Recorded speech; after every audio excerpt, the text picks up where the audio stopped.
21వ తేదీన జీవము గల దేవుని మాటలు.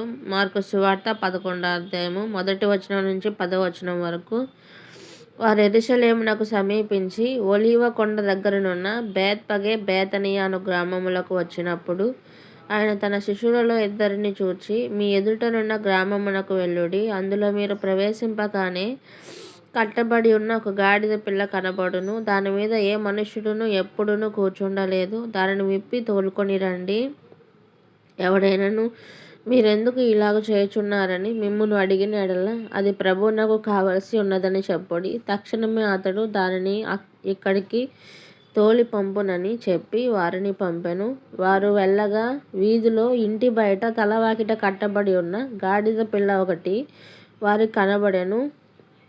దానిని విప్పుచుండగా అక్కడ నిలిచి ఉన్న వారిలో కొందరు, మీరేమి చేయుచున్నారు? గాడిద పిల్లను ఎందుకు విప్పుచున్నారని వారిని అడిగిరి.